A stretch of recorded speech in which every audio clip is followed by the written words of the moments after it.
졸부 같은 부티보다 귀족처럼 귀티나게 외모에도 신경 쓰라. 현재 국내 베스트셀러 1위 자리를 굳건히 지키고 있는 세이노의 가르침. 이 책의 저자인 세이노 씨는 엄청난 생활고와 밑바닥 인생에서 시작해 사면이라 불리는 혈연, 학연, 지연 어느 하나의 도움 없이 천억대 자산을 이룬 자산가입니다. 이런 류의 사기꾼들이 요즘 활개를 치는 관계로 미리 조선일보와 대의원 편집부가 합동으로 세이노의 보유 자산을 조사하여 검증을 하였고 최소 1천억 원 이상의 순자산 보유자라는 사실을 확인하였다. 스스로 몸소 모든 것을 증명해낸 세이노 씨의 생생한 부자 지침서, 세이노의 가르침. 부자가 되고 싶은 사람들이 이 책에 그토록 열광하는 이유는 무엇인지 한번 살펴보려 합니다. 저자 세이노는 현재까지 믿고 있는 것들에 대해 No 라고 외치며 제대로 살아가라는 의미라고 합니다. 이 책에는 지금까지 내가 알고 있던 고정관념과 프레임에서 벗어나라는 메시지가 담겨 있습니다. 이 영상을 통해 가난과 부의 실체에 대해 돌아볼 수 있길 바랍니다. 세이노 씨는 말합니다. 노력이란 내가 좋아하는 것을 더 잘하기 위해 노력하는 것이 아니라 얘가 하기 싫고 꺼리는 일을 더 많이 하는 것이다.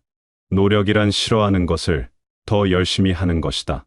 좋아하는 것을 더 열심히 하는 것은 노력이 아니라 그저 취미일 뿐이다. 기회는 모두에게 오지만 그 기회를 통해 이루어지는 보상은 노력 정도에 따라 그에 맞게 이루어지며 차등적으로 이루어짐을 명심해야 한다. 사람들은 생각한다. 책을 읽으면 똑똑해진다고. 하지만 한쪽으로 치우쳐 책을 읽는다면 그것은 똑똑해지는 것이 아니다.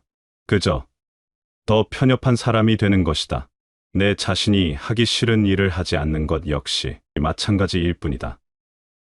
해야만 하는 일을 남들보다 먼저 나서고 노력한다면 당신은 다른 사람들로부터 인정받게 될 것이다. 그럼으로써 사회에서 성공할 확률이 높아진다. 무엇이든 간에 실행과 노력이 중요하다는 사실을 기억하자. 세이노 씨는 말합니다. 미래를 미리 계산하지 말라고. 현재의 모습이 1년 후에도 10년 후에도 그대로 일거라는 희망 같은 것은 없다고. 지금 미리 단정 짓는 것은 절대 안 된다. 우리에게 달려오는 삶의 번호는 아무도 모르기 때문이다. 한낱 인간이 확정적인 미래를 얼마나 알 수 있을까? 부자, 성공한 삶을 위해서는 미래 방정식에 지금의 처지를 대입하면 절대 안 된다. 미래를 기대하기 위해서는 뭘 배우든지 뭘 하든지 간에 미친 듯이 피를 토하는 마음으로 제대로 해야 한다. 그렇게 원하는 미래로 나를 맞춰 나가야 하는 것이다. 승자는 일단 달리기 시작하면서 계산을 하지만 패자는 달리기도 전에 계산부터 하느라 바쁘다는 것을 잊지 말라. 돈독이 올라야 부자가 되는 것이 아니다. 어떤 일을 하든 시간과 노력. 쉽게 이야기하면 앞에서 이야기한 대로 피를 토하면서 노력하여 경쟁력을 갖추게 되었을 때 바로 그때 부자가 되는 것이다. 이렇게 부자가 된 진짜 부자들의 생각과 마음을 배워야 한다. 부자가 되려면 코인, 주식, 부동산, 로또와 같은 운을 통해 한 방에 일확천금을 꿈꾸는 도둑놈 신보부터 버려야 한다. 유명한 베스트셀러이자 또 다른 부자 지침서 부자 아빠 가난한 아빠에서도 노동 없이 불로소득만 바라는 그런 정신 상태로는 절대 부자가 될 수 없다고 하였으니 이는 꼭 명심해야 합니다. 세이노 씨는 말합니다. 학력이 초라하게 느껴질 때는 이 사회에서 일하는 데 있어 필요한 칼과 총이 무엇인지 파악하고 그것들을 갈고 닦아라. 배우고자 하는 분야에 100% 미쳐라. 밥 먹는 시간도 아깝게 생각하라. 좌절과 체념, 게으름을 극복하라. 그리고 학벌이 좋건 나쁘건 부자가 되려면 세상 사람들이 돈을 놓고 버리는 게임을 충분히 이해하여야 한다. 그 게임에 대해 문외한이라면 펠릭스는 돈을 사랑해 같은 쉬운 책부터 읽어보라. 하루에 3시간 이상 자기를 위해 투자하라. 학벌과 학력이 없어 성공하지 못한다는 말은 게으른 사람들의 핑계일 뿐이다. 세이노 씨는 말합니다. 돈과 먼저 친해져라. 돈을 운영할 수 있는 지식은 단순한 금융 지식이나 투자 지식이 아니며 그것은 쏟아지는 정보를 이용하여 돈의 흐름을 볼 줄 아는 눈이며 인간 심리를 알고 문화를 이해하는 능력이며 시장 경쟁의 치열함 속에서 승리하는 방법을 법의 테두리 안에서 모색하는 힘이다. 이런 지식을 위해서 신문을 많이 보고 스크랩한다. 경제란 다음에 보는 지면은 문화란이다. 문화를 알아야 인간을 이해하고 사업을 할 수 있기 때문이다. 명심해라. 온 동네 사람들이 다 알고 있는 경제 지식은 당신을 절대로 부자로 만들어주지 못한다. 그 이상이 필요하다. 그리고 시간이 돈이 되게 만들어라. 부자가 되려면 돈이 되는 시간이 많아야 한다. 경제적 대가가 주어지는 노동시간만을 의미하는 것이 아니다. 지금 당장은 아니라도 미래의 경제적 대가가 주어지는 지식을 얻는데 사용되는 시간 역시 돈이 되는 시간에 해당된다. 예컨대 유능한 변호사가 되기 위해 법률 서적을 읽고 판례를 연구하는 시간은 당연히 돈이 되는 시간이다. 이처럼 일하는 시간, 공부 시간, 기술 익히는 시간도 돈이 되는 시간이다. 세이노 씨는 말합니다. 모든 일의 이유는 스스로에게서 찾아야 한다고. 핑계가 길고 변명뿐인 레퍼토리를 가진 이는 실패자와 패배자들이다. 성공한 사람은 어떤 일이 잘못되면 항상 책임과 원인을 스스로에게서 찾는다. 절대 스스로를 뺀 다른 곳에서 핑계를 찾지 않는다. 지금 나의 실패를 타인 또는 다른 이유에서 찾는 사람은 다음에도 남에 의해서 똑같은 실패를 겪게 될 것이다. 남 탓을 한다는 건 다른 사람이 나의 인생을 결정한다고 인정하는 것과 다를 바가 없다. 살면서 결코 천재들에게 주눅들 필요가 없다. 우리의 게임은 다른 보통 사람들과의 게임일 뿐이다. 부자가 되는 데 있어서 경쟁자는 천재가 아니라 결국 자신의 의지다. 높은 성과를 올리는 생산적인 사람, 끊임없는 혁신을 꾀하며 계속 발전하는 사람, 다른 사람에게 영향력을 미치는 중심의 사람이 되기 위해서 끊임없이 관리하고 노력해야 한다. 그리고 그런 사람들은 소수이기 때문에 당신이 바로 그런 사람이 되어야 한다. 세이노 씨는 말합니다. 빨리 부자가 되려면 부자들의 마음을 읽어야 한다. 쉽게 이야기하면 부자가 원하는 것을 알아야 한다는 것이다. 시인 김용택은 세상의 길가에서 내 가난함으로 세상의 어딘가에서 누군가가 배부릅니다. 라고 노래했지만 내 생각은 다르다. 내가 부자가 된다고 해서 가난한 사람들이 늘어나지는 않는다. 강도, 사기, 연고 판매처럼 다른 사람에게 손해를 끼치면서 돈을 모으는 방식으로는 결코 큰 돈을 모을 수 없기 때문이다. 사람들이 기쁜 마음으로 지불하게 만들어야만 부자가 될 수 있다. 빨리 부자가 되려면 부자들과 주머니를 공유하는 방법이 좋다. 부자들이 흔쾌히 당신에게 지불하고 싶어 한다면 당신은 훨씬 쉽게 부자가 될 수 있을 것이다.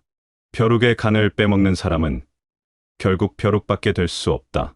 한때 일본 자동차들은 고급 차로서의 이미지가 없었다. 약 15년 전 토요타 자동차 회장은 젊은 엔지니어 10명을 뽑아서 특명을 내린다. 앞으로 1년간 미국에 가서 놀아라. 회사에서 준비한 호텔은 보통의 일본인들은 꿈도 꾸지 못할 최고급이었고 음식이나 자동차도 최고급이었다. 그들이 1년을 호화로운 생활을 하며 놀고 돌아오자 회장이 말했다.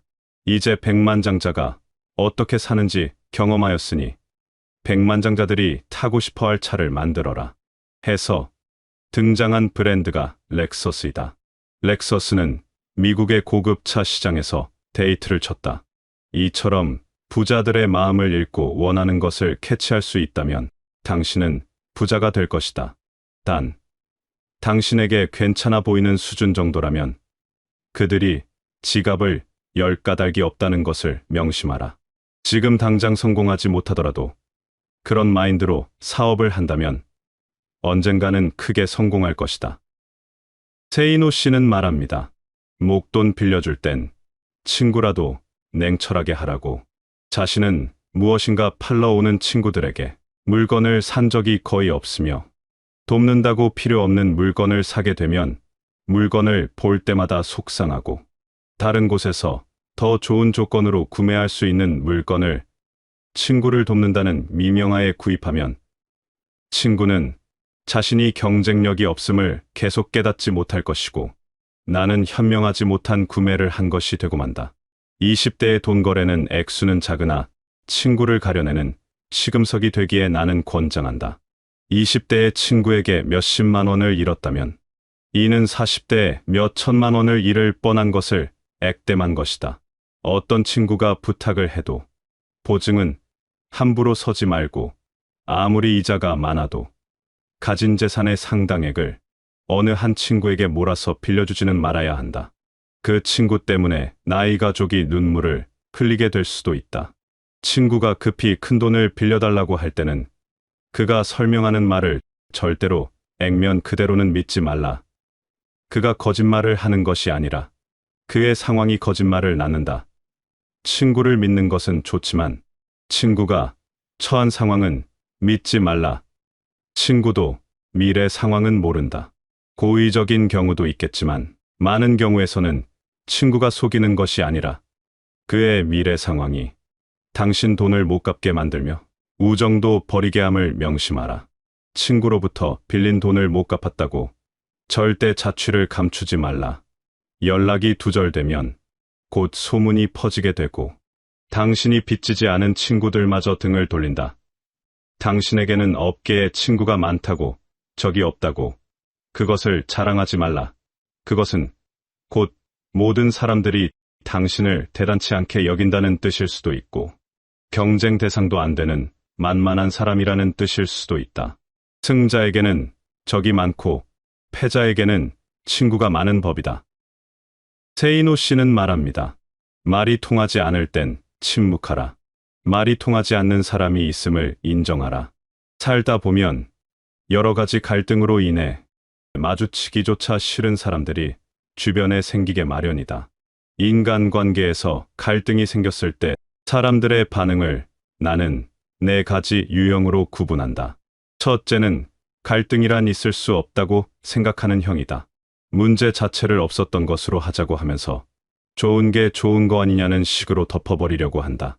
대부분의 문제를 사소하다고 여기고 보다 더 큰 명분, 이를테면 화합, 애국 같은 명제 밑에 모이라고 한다. 싸운 학생들을 억지로 악수하게 하는 선생도 이 경우에 속한다. 둘째는 문제의 본질과는 상관없는 권위나 지위에 의존하는 형이다. 문제를 일으킨 사람이 윗사람일 경우 주로 나이가 몇 살이냐, 어떻게 대들 수 있느냐는 식으로 말한다.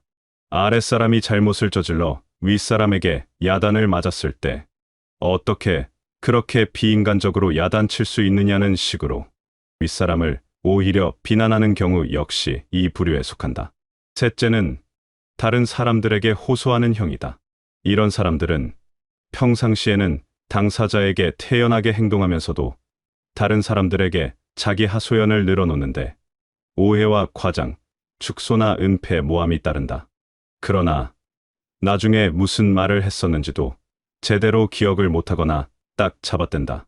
당사자와 직접 이야기하는 경우는 드물며 오해가 풀어져도 사과하거나 반성하지 않는다. 다중인격적인 면모를 갖고 있으며 가장 멀리해야 할 대상에 속한다. 넷째는 책임을 밝히려고 하는 형이다. 보통 사람들은 입으로 직접 거론하기 힘들어하는 것들도 거침없이 끄집어내어 밝히고자 한다. 연장자들을 당황하게 만들며 상대방에게 서운함 혹은 괘씸함을 안겨주기도 한다. 자기 주관에 따른 이분법적 사고가 강하다. 자식에게 우리 대화하자고 해놓고 자식이 무슨 말을 하면 오히려 야단을 치고 그래서 자식이 침묵하면 이제는 말을 안 한다고 야단치는 부모도 이 유형에 속한다. 누군가와 갈등이 있다면 자신과 상대방의 논리 유형을 파악하라. 서로 다른 유형이라면 차라리 더 이상 만나지 말거나 그것이 어려우면 침묵하는 것이 서로를 위해 좋다. 당신에게는 당연한 말이 상대에게는 전혀 그렇지 않기 때문이다. 말이 통하지 않는 사람이 있음을 인정하며 살자는 말이다. 세이노 씨는 말합니다. 세상에는 우리가 당연하게 지켜야 하는 것들로 교육받으며 너무나 당연하게 지켜야 한다고 말하는 예를 들자면 교통규범 같은 것들이 있지만 현실은 그렇지 않다. 이는 말과 행동의 이중성 때문이다. 이를 대표적으로 나타내는 것 중 하나가 외모가 다가 아니라 마음이 중요하다와 같은 말이다. 하지만 현실은 어떠한가? 외모지상주의라는 말이 있을 정도이다. 이미 이 세상은 사람을 외모로 판단하는 풍조가 만연하다. 어느 것 하나 아쉬울 것 없는 사람이 내 마음 가는 대로 내 멋대로 하고 다니면 괜찮지만 그런 게 아니라면 외모도 꼭 신경을 써야 한다. 일본의 야마다 오사무 역시 사람을 간파하는 기술에서 사람은 외관이 중요하다고 말하였다. 머리 스타일을 바꾸고 옷을 새로이 걸치고 말하는 방식을 바꾸는 것만으로도 우리는 변할 수 있다. 그리고 되도록 졸부 같은 부티가 아닌 온몸에서 마치 귀족처럼 세련된 귀티가 나도록 신경 쓰면 좋을 것이다. 외모가 주는 이 점을 통해 더 나은 출발선에 설 수 있다는 사실을 잊지 말아야 한다. 예를 들면 면접장이나 소개팅 자리에서 상대방에게 좋은 인상을 줄 수 있고 그것만으로 성공 확률이 올라간다는 것이다. 정말 그뿐일까? 실제로도 많은 연구 결과들을 보면 첫인상이 좋으면 호감도와 신뢰도가 올라가 결국 비즈니스에서도 유리하다는 점을 알 수 있다. 단 가장 중요한 것은 궁극적으로 실력이다. 그래도 외모에 자신이 없다면 좌절하지 말라. 앞에서도 이야기했지만 궁극적으로는 실력이 가장 중요하다. 피를 토하듯 노력하여 2배로 실력을 키우면 된다. 세이노 씨는 말합니다. 졸부 흉내내지 말고 먼저 목돈부터 모아라. 그리고 지식을 배양하라. 동아일보 지면에 세이노의 부자 아빠 만들기 칼럼을 연재하고 있는 세이노 씨는 자신을 학력도 남다르지 않고 머리도 좋지 않은 아주 평범한 사람이라고 말한다. 그래도 엄청난 부자가 되었다. 돈을 번다는 것은 다른 사람들의 호주머니 속에 있는 돈이 사람의 자발적인 의사로 내 호주머니로 옮겨지는 것이다. 그러기 위해서는 먼저 고객의 불편함을 파악하고 정말로 섬기는 자세가 필요하다. 사람들이 돈을 벌지 못하는 이유는 머슴 정신이 없기 때문이다. 아울러 철저한 신용을 다져나가고 약속을 이행했다. 약속을 지키느라 손해를 본 적이 한두 번이 아니다. 강의용 음향기기 설치 사업을 시작했을 때의 일이다. 사업 시작 첫 해에 수혜가 났다. 다른 사람들 같으면 천재지변이므로 책임이 면제된다고 주장하겠지만 나는 무료로 다 수리해 주거나 신품으로 바꾸어 주었다. 몇 천만 원의 손해가 났지만 바로 이 고객들이 모두 나의 영업사원처럼 선전을 해주는 바람에 1년 후에는 수억 원을 벌 수 있었다. 또 품질을 남들보다 10%만 더 좋게 하면 가격은 몇십 퍼센트 더 받을 수 있다. 아울러 경쟁이 치열한 쪽에는 전혀 가지 않았다. 이른바 멋있고 폼나는 분야에는 똑똑한 사람들이 많이 들어와 같이 싸우기 때문에 보통 사람들은 언제나 패자가 된다. 그러나 경쟁이 약한 분야에 가게 되면 그저 나 같은 보통 사람들이 들어오는 경우가 많으므로 그들보다 조금만 노력하면 이길 수 있었다. 평범한 사람들이 부자가 될 수 있는 가장 중요한 방법과 마인드는 무엇인가? 졸부 흉내를 내지 마라. 기름값이 조금만 올라도 허리띠를 졸라매야 하는 상황이라면 기름값이 쌀 때 미리 졸라매며 살아야 한다. 그렇게 목돈을 만들어 놓아야 한다. 전쟁이 났다고 생각하고 철저하게 생존 능력을 배양해라. 결국은 지식을 배양해야 한다. 고민이 있다면 10분 이상 하지 마라. 해결할 수 없는 고민이다. 그런데도 많은 사람들이 걱정에 빠져 산다. 오로지 문제 해결 방안만 찾아라. 투자가 되는 것은 천재들이 아니라 바로 다른 보통 사람들과 경쟁하는 것임을 잊지 마라. 미리 겁먹을 필요가 없다. 이 사회에서 돈이란 마치 우리 몸 안에 돌고 있는 피와 같습니다. 세이노 씨는 피가 부족한 이들을 위해 마치 피를 나누듯 이 책을 썼다고 합니다. 이 영상도 조금이나마 도움이 되길 바랍니다. 긴 영상 시청해 주셔서 감사합니다.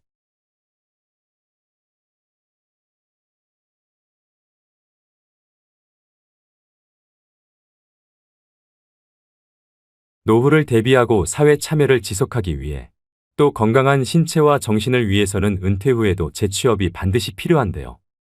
영상을 클릭하신 분들 중엔 나이 먹고 무슨 자격증에 재취업이야 라고 생각하시는 분들도 분명 계시리라고 생각합니다.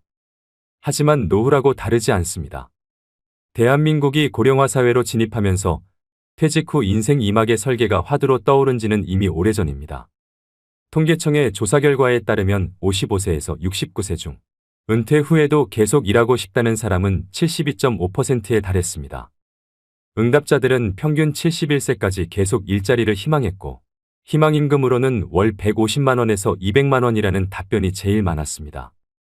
주변을 보면 은퇴 후 굳이 일을 안 해도 노후를 보낼 수 있을 만큼 여유가 있으신데 일을 계속 하시는 분들이 있습니다. 이처럼 은퇴 후 제2의 직업을 찾는 데에는 금전적인 이유만 있는 것은 아닙니다. 은퇴 후에는 필연적으로 자존감 하락과 공허함, 우울 등이 찾아오기 마련인데 시니어 취업은 이를 해소해주는 가장 큰 역할을 하게 되는데요. 뿐만 아니라 경제적으로도 여유가 생겨 자기를 책임질 수 있게 됩니다. 늙어서 괜히 자녀들 눈치나 보며 살 필요가 없다는 말이지요. 그렇다면 시니어 자격증은 어떤 특징이 있을까요? 시니어들은 취업에 즉시 활용할 수 있는 자격증을 선호하는 경향이 있는 것으로 나타났는데요. 오늘은 실제로 취득 후 바로 취업에 활용이 가능한 자격증 5가지에 신종직종 1가지를 더해서 총 6가지를 알려드리려고 합니다. 자격증 취득 방법과 현실적인 연봉 그리고 앞으로의 전망도 함께 말씀드리겠습니다. 메모하실 게 있으시면 중요 내용을 메모하시면서 들으시면 좋겠습니다. 오늘의 영상을 끝까지 시청하셔서 중년 노년에도 일하는 즐거움을 통해 더 풍요로운 노후를 보내시길 바랍니다. 50대, 60대 분들에게 첫 번째로 추천드리는 자격증은 바로 건축도장기능사입니다. 건축도장기능사는 건축물을 보호하기 위해 건물 내외부를 페인트 등으로 도색하는 작업으로 중장년 여성분들도 하실 수 있을 만큼 건설업종에서는 작업 난이도가 무난한 편인데요. 그래서인지 50대 이상 여성의 취득률이 2위로 선정될 만큼 시니어들이 선호하는 자격증입니다. 그렇다면 건축도장기능사가 되려면 어떻게 해야 할까요? 건축도장기능사는 필기는 없고 실기시험만 진행됩니다. 응시 자격에는 제한이 없으며 시험 일정은 1년에 총 4번이 있습니다. 실기 100점 만점에 60점 이상 취득 시 합격인데요. 합격률은 약 60%에 가까운 합격률로 높은 편에 속합니다. 준비만 꼼꼼히 하시면 한 번에 무난히 붙을 수 있는 자격증입니다. 실기의 경우 실제 재료를 가지고 도장 연습을 하는 것이 무엇보다 중요한데 유튜브 등으로 독학하여 준비하시는 분들도 있습니다만 학습 여건상 학원에서 공부하시는 것이 훨씬 많은 도움을 받을 수 있습니다. 그런데 생각보다 많이 드는 비용에 헉할 때가 있습니다. 이럴 때 학원 비용의 부담을 줄일 수 있는 국민내일배움카드를 활용하셔야 합니다. 은퇴 후 새로운 인생을 준비하는 분들에게 아주 큰 도움이 되는 자격증 지원 사업입니다. 내일배움카드의 신청 방법 등 자세한 내용은 영상의 끝부분에서 종합적으로 다시 말씀드리겠습니다. 건축도장기능사 자격을 취득하면 도장공으로 취업하는 게 일반적입니다. 앞으로의 취업 전망은 우리나라의 건축물 경우에는 노후화가 심한 상태이기 때문에 수요는 오히려 점점 높아지고 있다고 하는데요. 인테리어 업체로 취업할 경우 기업과 경력, 지역에 따라 다르지만 월 200에서 300만 원 정도이고 건설 현장에서 일할 때의 일당은 보통 15만 원에서 25만 원 수준으로 알려져 있습니다. 요즘에는 예전과 달리 건축물뿐만 아니라 금속, 목재 등 도장 범위가 넓어지고 있어 전망 또한 좋은 편에 속합니다. 또 도장공의 연령이 높고 젊은이들은 직업으로서 진입을 꺼리고 있는 실정이어서 중장년 이상의 인력 수요는 서서히 증가할 전망입니다. 50대, 60대 분들에게 두 번째로 추천드리는 자격증은 바로 한식조리기능사입니다. 한식조리기능사 자격증은 매년 꾸준히 높은 응시율과 여성 시니어들의 인기를 유지하는 자격증인데요. 살림 경험을 바탕으로 요리에 자신 있으신 분들이 가장 선호하는 자격증입니다. 자격증 취득 후 일반 음식점부터 국공립 어린이집이나 병원, 학교 등의 단체급식소에서 조리사로 취업이 가능합니다. 특히 학교 급식소에서 일하면 퇴근 시간이 빠르고 방학 기간에 쉴 수 있다는 장점이 있습니다. 그렇다면 한식조리사가 되려면 어떻게 해야 할까요? 한식기능조리사 자격증은 산업인력공단에서 시행하는 시험으로 나이나 경력, 학력 등의 응시 자격에 제한이 없습니다. 자격증 취득 과정은 필기와 실기 시험으로 나눠지는데요. 필기 시험의 합격률은 45% 정도로 1시간 동안 사지선다형 60문제를 풀어야 되며 60점 이상 맞으면 합격입니다. 문제집 한 권을 사서 2주에서 3주 정도 시간을 투자해 공부하면 무리 없이 합격하는 수준이라고 합니다. 반면 실기시험 합격률은 35% 정도로 결코 난이도가 낮은 시험은 아닙니다. 실기시험은 한식 메뉴 31개 중 2개가 랜덤으로 출제되고 70분 동안 주어진 재료로 조리해야 합니다. 특히 실기시험의 경우엔 공식을 잘 따라 하셔야 되기 때문에 학원에서 수업을 들으시는 게 보다 단기간에 합격할 수 있는 방법인데요. 한식조리기능사 같은 경우도 내일 배움 카드로 실기시험에 대비한 교육비를 최대 100%까지 지원받을 수 있으니 꼭 활용해 보시면 좋겠습니다. 한식조리기능사의 연봉은 종일근무 기준 평균 3,300만 원 정도입니다. 대부분의 어린이집이나 단체급식소 같은 경우엔 종일근무가 아닌 파트타임을 선호하는 경우도 많습니다. 결과적으로 한식조리기능사는 신중년들에게 전망이 밝고 돈을 많이 벌겠다는 목적보다는 요리할 때 즐거움을 느끼고 시간을 유연하게 쓰고 싶은 분들에게 추천하는 자격증입니다. 50대, 60대 분들에게 세 번째로 추천드리는 자격증은 바로 떡제조기능사입니다. 저도 이번 영상을 준비하면서 처음 접하게 된 자격증인데요. 여러분들도 아마 조금은 생소하실 거라고 생각됩니다. 하지만 떡제조기능사는 블루오션에 해당하는 자격증 중에 하나라고 합니다. 최근 건강식인 떡을 비롯해 약과 한과 등 다양한 전통 간식들이 다시금 떠오르고 있는데요. 떡이 줄어든 쌀 소비량을 끌어올리고 있을 만큼 전통 디저트를 찾는 소비자 수는 꾸준히 증가하고 있는 추세입니다. 그렇다면 떡 제조기능사가 되려면 어떻게 해야 할까요? 떡 제조기능사는 한국산업인력공단 주관으로 진행되는 시험으로 시험 일정은 1년에 4회입니다. 필기시험은 사지선다형으로 총 60문항을 60분 동안 풀어야 합니다. 한식조리기능사와 건축도장기능사와 마찬가지로 100점 만점에 60점 이상이면 통과됩니다. 필기시험 합격률은 75% 정도로 높은 편에 속하지만 현재 연도가 거듭될수록 합격률이 조금씩 낮아지는 걸로 봤을 때 그만큼 난이도가 조금씩 올라가고 있는 추세입니다. 필기의 경우 독학으로 공부하셔도 크게 어려움 없이 합격이 가능합니다.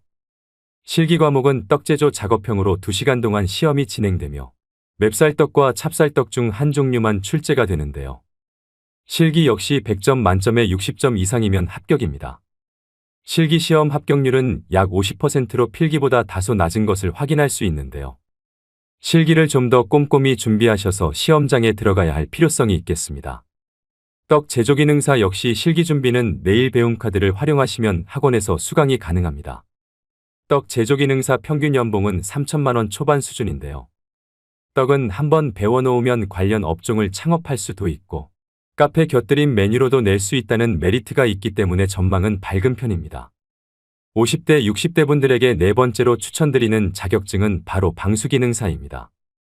방수기능사는 말 그대로 건축물에 물이나 습기가 스며들지 않게 하기 위해 지하도나 지붕, 벽, 욕조 등의 방수 작업을 하는 자격을 의미합니다. 육체적으로 작업 난이도가 높지 않은 직업인데요. 건축물의 신축 공사가 많을 때 인기를 끄는 자격증이어서 최근에 매년 3만 명 이상이 시험을 봤던 인기 직종 중 하나입니다. 그렇다면 건축도장기능사가 되려면 어떻게 해야 할까요? 방수기능사는 건축도장기능사와 마찬가지로 필기 없이 실기시험으로만 이루어져 있어 큰 부담 없이 편하게 준비 가능하며 100점 만점에 60점 이상이면 합격입니다. 실기시험 시간은 2시간 10분이며 아스팔트 시트지를 재단하고 순서에 맞게 부착하는 작업이 진행됩니다. 합격률은 약 50% 정도로 무엇보다 2시간 10분 안에 작업을 마쳐야 하기 때문에 몸에 익숙해질 때까지 실습을 충분히 해야만 취득할 수 있습니다. 방수기능사 또한 한국산업인력공단 주관 시험이고 내일 배움 카드 이용이 가능합니다. 방수기능사의 평균 연봉은 3,200만 원 정도입니다. 방수공사는 90% 이상이 신축공사이며 일부가 보수공사이기 때문에 신축공사의 증감에 따라 영향을 많이 받습니다. 최근 건설 경기가 서서히 회복되면서 방수기능사에 대한 고용도 서서히 증가할 전망입니다. 50대, 60대 분들에게 5번째로 추천드리는 자격증은 바로 요양보호사입니다. 고령화 시대에 꼭 필요한 인력으로 주목받는 자격증인데요. 요양보호사는 노인 또는 신체적으로 도움이 필요한 환자들에게 기본적인 건강관리와 생활지원을 제공하는 역할을 합니다. 제 주변에도 실제로 50대, 60대 지인분들이 요양보호사를 업으로 삼고 계시는 분들이 많이 계실 만큼 요양보호사 자격증에 대한 관심이 뜨거운데요. 아내를 간호하기 위해 자격증을 취득한 84세 할아버지와 18살 손자와 나란히 합격한 72세 할머니도 계십니다. 개인적인 생각으로 50대, 60대라도 누구나 무리 없이 합격할 수 있는 수준이라 봅니다. 그렇다면 요양보호사가 되려면 어떻게 해야 할까요? 요양보호사의 교육과정은 총 240시간으로 이론과 실기 그리고 실습을 각각 80시간씩 수료해야 됩니다. 필기시험과 실기시험 각각 만점에 60% 이상 득점 시 합격할 수 있습니다. 하지만 2024년부터는 이론 240시간, 실기 80시간으로 기존 교육이수 시간에서 80시간이 더 늘어날 예정입니다. 자격증을 취득한 요양보호사는 흔히 양로원이라 말하는 시설이나 주야간 보호센터에서 일할 수 있게 되는데요.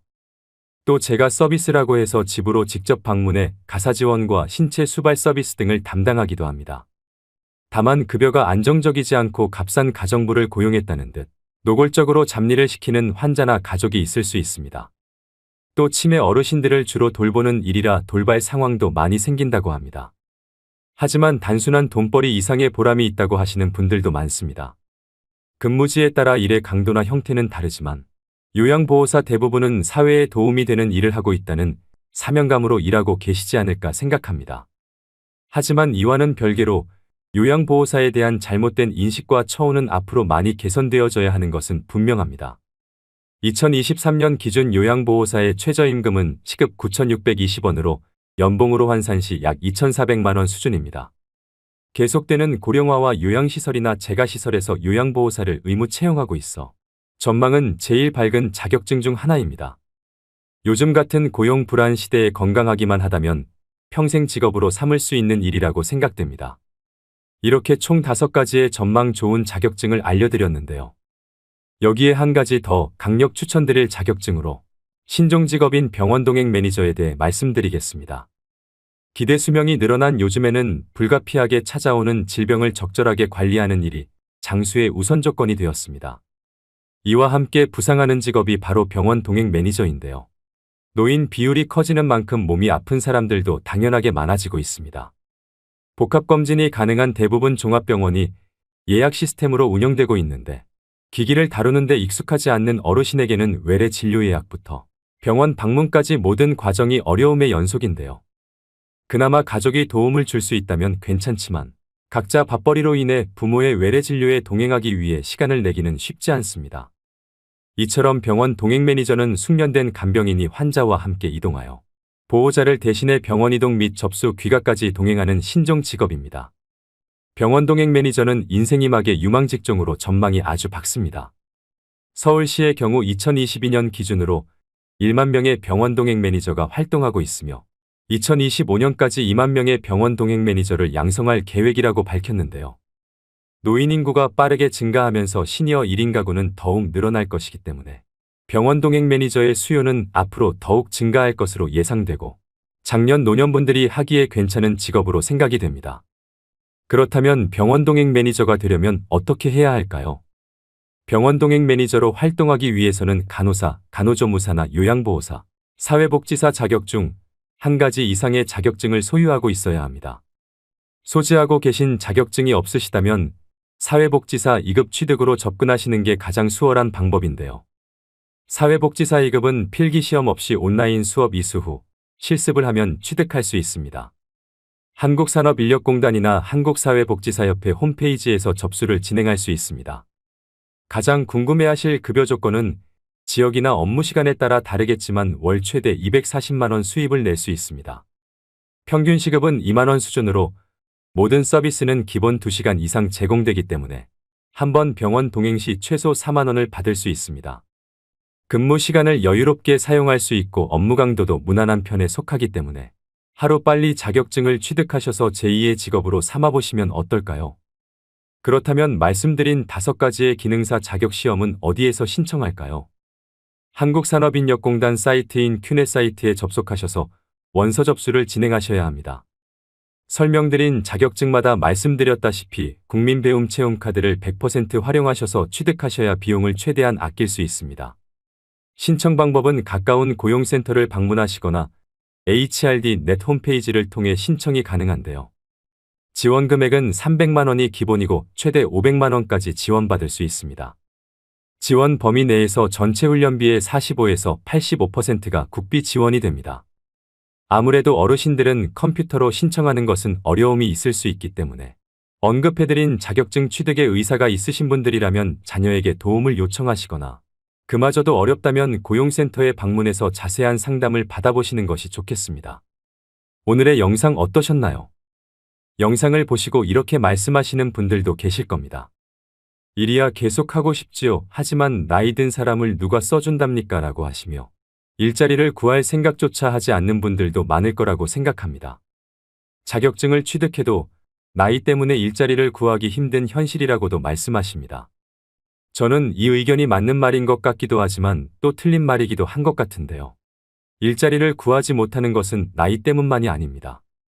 쉬운 일만 찾거나 이미 지나버린 자신의 전성기만 생각하고 눈높이를 낮춰 일자리를 구하지 않기 때문인 경우가 더 많습니다.